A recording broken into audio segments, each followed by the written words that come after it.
కరెక్ట్గా 22 years. అప్పుడు 22 years అయిపోయింది అనిపిస్తుంది. ఎందుకంటే కళ్ళు ఇప్పుడు చూసి ఫ్రెష్ గా ఫీల్ అవుతూ ఉంటాం. ప్రతి ఆగస్టు 15కి కానీ గాంధీ జయంతికి కానీ ఎప్పుడు కూడా టీవీలో చూసి మళ్ళీ చాలాసార్లు చూడడం జరిగింది. మా సినిమాల్లో బెస్ట్ ఫిలిం ఇప్పటికి చాలా మంది అడుగుతూ ఉంటారు, కట్నం లాంటి ఫిలిం తీయండి తీయండి అని. ఎక్కడ తీస్తాం కూడా తీయలేము. ఎందుకంటే అది ఒకటే వస్తుంది, పీస్, మాస్టర్ పీస్.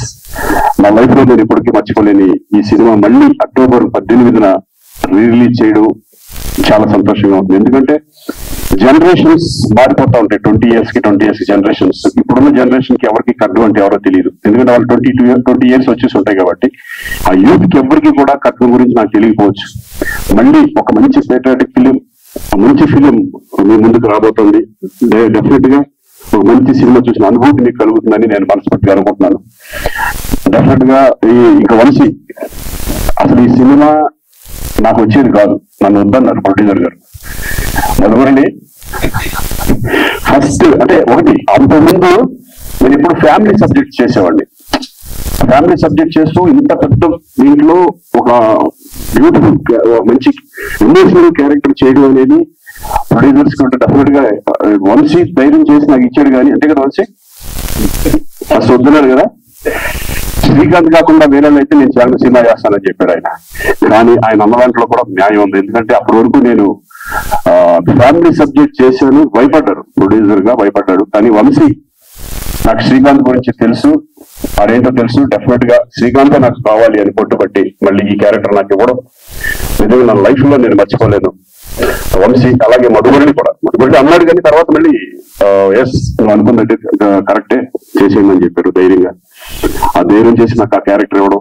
అలాగే దాంట్లో రవితేజ, ప్రకాష్ రాజ్ వాళ్ళు నిజంగా రాలేదు, వాళ్ళు లేరు, ఊళ్ళో లేరు కాబట్టి రాలేకపోయారు, లేకపోతే వాళ్ళు వచ్చేవాళ్ళు. So thank you Vamshi. నాకు ఎందుకంటే వంశీ సినిమాలో ఆర్టిస్ట్ చేయడం అనేది ఒక నేను ఫిల్మ్ ఇన్స్టిట్యూట్ నుంచి వచ్చాను, కానీ ఈయన ఒక ఇన్స్టిట్యూట్, సపరేట్ ఇన్స్టిట్యూషన్. ఎందుకంటే వంశీ చెప్పే విధానం, ఆర్టిస్ట్ కి ఇంజెక్ట్ చేసే విధానం ఎంత బాగుంటుందంటే ప్రతి పాయింట్, ఈచ్ పాయింట్ మన నరనరాలను దింపేస్తాడు.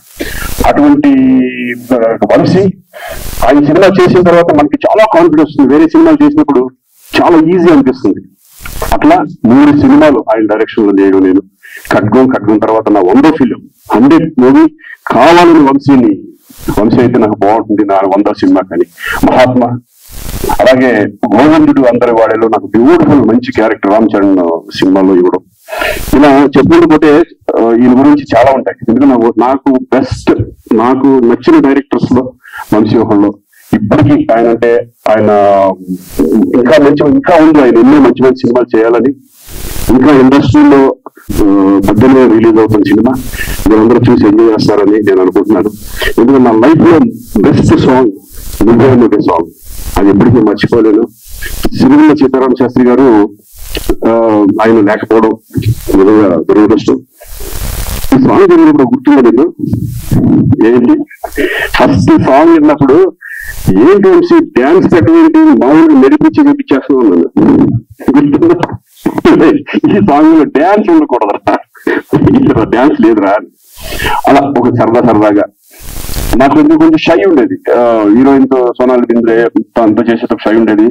మేమిద్దరే కలిసి రిహార్సల్ చేసేవాళ్ళం. నువ్వు ఆగు మేమిద్దరం చేస్తాం, ఫస్ట్ డ్యాన్స్ కట్టని చెప్పి. అలా అంటే తలుచుకుంటుంటే చాలా ఇన్సిడెంట్స్ ఇవన్నీ చాలా బాగుంటాయి. సో అక్టోబర్ 18న డెఫినెట్ గా ఈ సినిమా మీరు చూసి ఎంజాయ్ చేస్తారని అనుకుంటున్నాను. అలాగే షఫీ అప్పుడే ఒక నేషనల్ స్కూల్ ఆఫ్ డ్రామా అప్పటి నుంచి వచ్చి చాలా natural actor.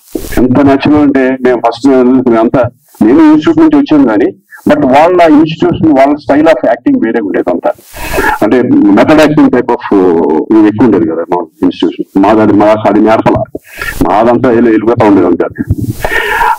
So wonderful artist ఇండస్ట్రీకి పరిచయం చేశారు వంశీ. అలాగే మన బాబు గురించి ఏం చెప్తాను, ఏ క్యారెక్టర్ చేసిన దాంట్లో ఇద్దరు ఎన్నో సినిమాలు చేశారు. ప్రేక్షకుల దగ్గర నుంచి ఎన్ని సినిమాలు చేసాము. ప్రతి సినిమాలో కూడా ఒక మంచి బ్యూటిఫుల్ క్యారెక్టర్, మంచి ఆర్టిస్ట్. ఏ క్యారెక్టర్ చేసినా కూడా దాన్ని ముందుకు తీసుకెళ్ళిపోతాడు. అద్భుతమైన పర్ఫార్మర్. థ్యాంక్ యూ బాబా. ఎన్నో సినిమాలు, 210 సినిమాలు ఉన్నాయి మనకి వినోదం దగ్గర నుంచి పాపం లెక్కేసుకుంటే.